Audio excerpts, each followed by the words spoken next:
Welcome to Simply Eats Kitchen. Please come in. Today's menu, thank you. Just call me when you're ready to order. I'm gonna have a quick look first and then I'll let you know. I'm ready to order. Could I please get the hashtag shred life? Okay, sure, no problem. That comes with strawberries, protein, chicken breast, white rice and sweet potato, right? We cook it in vegetable oil. I just want to make sure you're not cooking it with any like vegetable oil or anything. Oh, okay. We can cook it in coconut oil for you if you want. Coconut oil, okay, perfect. Can you make sure that it's exactly 120 grams of chicken breast? Okay, 150 grams of white rice. Yep, and 100 grams of broccoli. Cool. Thank you. I'm just on my hashtag shred life, you know. Gotta stay nice and straight, hashtag gains, you know. Okay. Okay, I don't want that hermit crab that eats all of their meals at home and doesn't have a social life just because hashtag shred life. When I go out to eat, I make sure that I can have a social life around food while also making sure that I maintain a healthy lifestyle and providing my body with foods that it needs, and after I eat that I feel good and I feel energized rather than feeling sluggish and heavy. Today I'm going to be showing you guys how I stay healthy while eating out. Now, I'm not a dietitian or nutritionalist in any way, shape or form. I just want to share my tips that I go by when I go out to eat at restaurants. I want to share my tips that I go by when I eat out.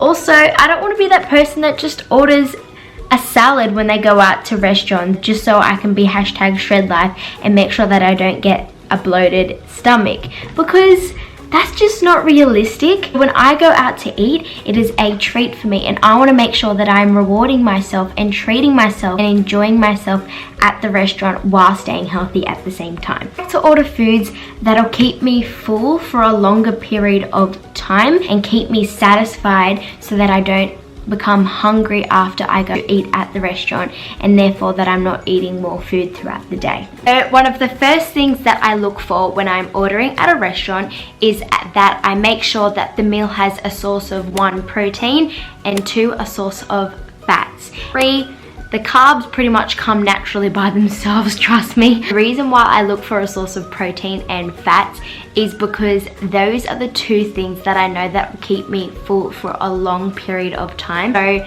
if I go out to a cafe for breakfast, I will order maybe bacon and eggs with some avocado. And I know that this might sound like it's a very fattening food because of the high oils. I know personally that if I get the eggs, bacon and avocado, that keeps me full for a longer period of time. And not only that, it won't spike my insulin levels because the acai bowl is very high in fruit. It's a sugary food, so it'll spike my insulin levels for the rest of the day. And because it's sugar and fruit, the fruit digests very, very quickly, therefore doesn't keep you as full for a longer period of time. So that's why I pretty much look for protein and fat, because the last thing that I want is to be getting hungry like an hour after I eat at a restaurant. Oh, I'm just having some water. Another tip that I go by when I eat out is that I make sure that I continue to drink lots of water throughout the day, because when you're eating out, most likely the foods and the sauces that the restaurants cook it with, or the oils, are very high in sodium or salt, or they use oils that you're not used to, or you might not use at home when you're cooking yourself.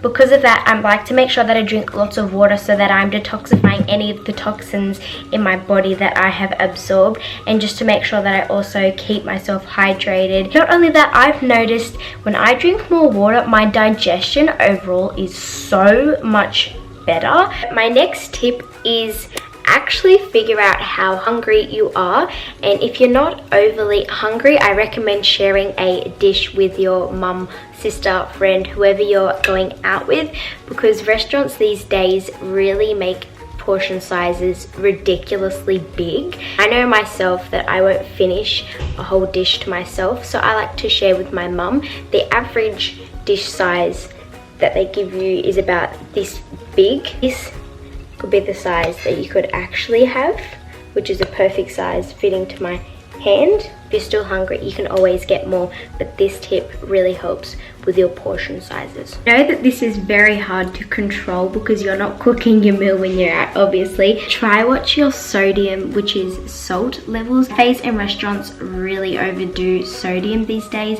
and I noticed that sodium really bloats me and makes me really inflamed and makes me a bit more swollen. And I know sodium is good in small bits, and it also tastes really good on top of like avocado toast, but just watch your sodium levels, and if you do get really bloated from sodium, make sure you're drinking lots of water. Up and think, what are you actually craving? Are you craving something sweet, something savory? Now, depending on what you're craving, if you're craving something sweet, that means that you need more fats and protein in your diet, and if you're craving something more savory, that means you need to add more salt into your diet. So even though health foods are labeled as healthy and they might say sugar-free, dairy-free, gluten-free, it doesn't necessarily mean that they're healthy. I tend to go to the health food aisle because I prefer to eat the health foods over like a bag of chips or chocolates or biscuits or things that I know will upset my stomach. But you have to read the back of the labels because some health foods are just out there to make money, and they false advertise sometimes, and they might say sugar-free, but you read the back of the ingredients and it has things on there which are so bad for you and actually are worse than sugar. I recommend reading the back of the labels and make sure that you can pronounce every single word that is on that ingredient list, because if you can't, that means that your body doesn't need it. My last tip is to make sure that you're eating your food mindfully, or actually enjoying the food that you are putting into your mouth, not eating it too quickly, because if you eat too quickly, it makes it harder for your body to digest. So make sure that you're just eating mindfully and eating slow. Thank you so much for watching. Please make sure that you give this video a big thumbs up. Subscribe down below so you can become part of the #Savster team. Make sure you comment down below your favorite food to order when you are out, and turn on the post notification bell so you can be notified every time I post. I love you all, and I will see you next time. Bye.